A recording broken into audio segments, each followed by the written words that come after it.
Hey guys, welcome back to the channel. That's a little different. A buddy of mine called up, said he had this international truck, the DT 466, needed rebuilt, considering I got over 5 years of experience when I could see working on 4 international and over 15 years of working on diesels.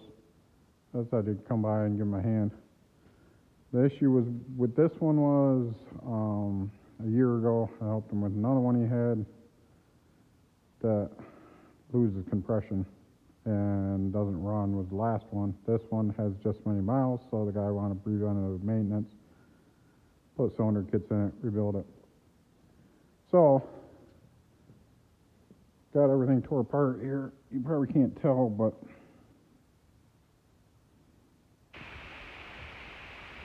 as always, run a flapper wheel around here so the pistons will come out. But there's a pretty good lip there. The cylinder is pretty wore. You can still see crosshatch. Well, I can't, but he could. But they still got a good lip there. Showing the other one last year was even worse. Pistons are broken rod style, or fractured rod, I guess they call them, if you're familiar with that. These also have issues with, these are all the rockers, or not the rockers, but the lifters off the cam. Issues with these called dog bones, because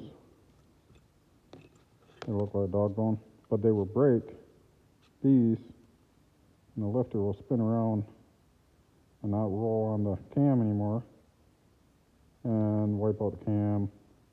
Usually wipes out the cylinder, does all kinds of damage. There's a lot of them like that. So what the cure is for on the fix, you have one apart, you do double dog bones, put 2 of them in there, stack them up. That's per international, they tell you to do that.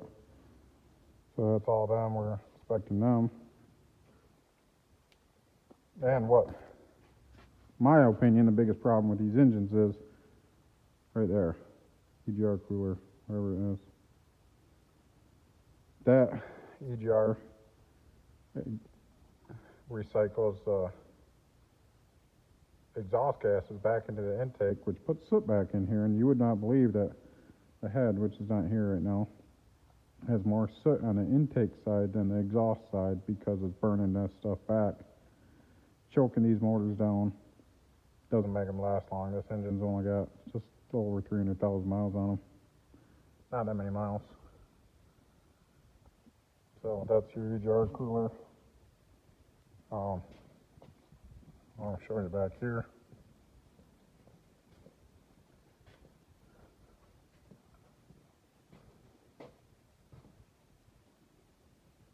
These are injectors.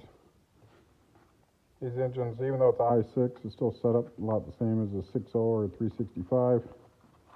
Plug's different, obviously, but the injector itself is pretty much the same as a 365/6.0, same engine. Your rockers.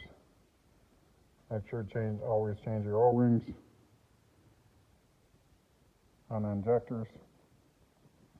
This truck was actually running good, preventative maintenance, which he's not wasting his time. Here's a high pressure oil rail. That sits down on top of the injectors, which gives it oil. Always change all these pucks, wherever they're at. Right there. With a special tool. Thread in there and you take them out because they have problems with, well, one thing they're O-rings, another thing of them breaking. So let's do it once, change everything you need to at the time. This engine has torque to yield head bolts and main bolts. They want you to change them all. So change the head bolts, change the main bolts. Always change the exhaust manifold bolts too, so you don't have problems with them breaking later. What is that? This is the ICP sensor, injector control pressure, underneath the valve cover. That's where they put them on this engine. Somewhere the valve cover gasket with all the wiring in it. I don't know where it's at. It's over there somewhere.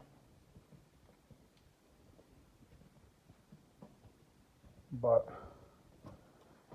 you have to remove the doghouse, which includes removing the passenger side seat, fold the mat back, remove the bolts for the doghouse, the cup holder that's in the dash, you gotta remove that, get it out of the way, get the shifter out of the way, you gotta, even though it's automatic, you gotta unbolt that, swing that out of the way.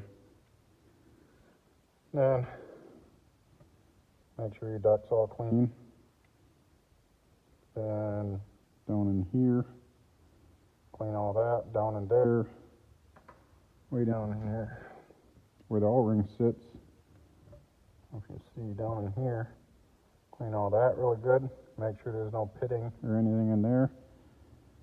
And then cut your O-ring, make sure it seals right. Make sure that's clean, clean your duct.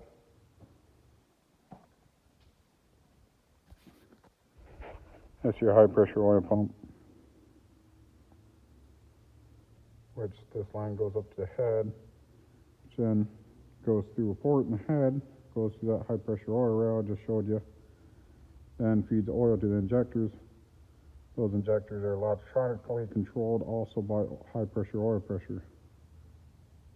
This pump will go up to 4,000 psi. So, yeah. Not sure if anybody's even interested in this stuff, but I just thought I'd do a video and show you guys. Turbo you can leave hang here. I leave it connected to the exhaust pipe. This is a VGT turbo, variable geometry turbo, which means the vanes inside it move.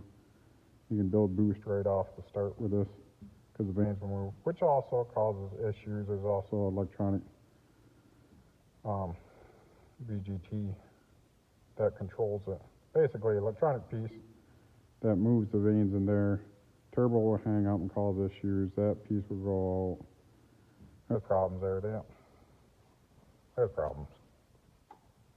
Obviously, anything mechanical, anything moving is electronical is going to cause issues.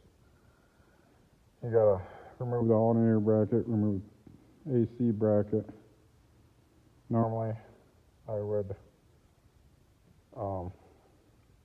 hook up the AC machine and evacuate this and undo the line, get it all the way, but there's no AC machine here, so I just kind of leave it hang. There's not that much pressure on these hoses, see? So I'm not too worried about it. It'll be fine. But yeah, head got sent out to get checked, valves ground, cleaned.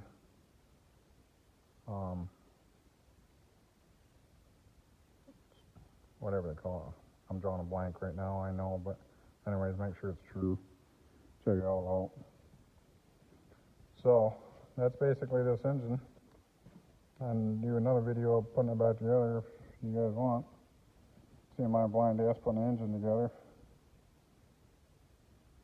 So, thanks for watching. Leave me a comment if you want to see more stuff about this. Watch a blind guy put an engine together.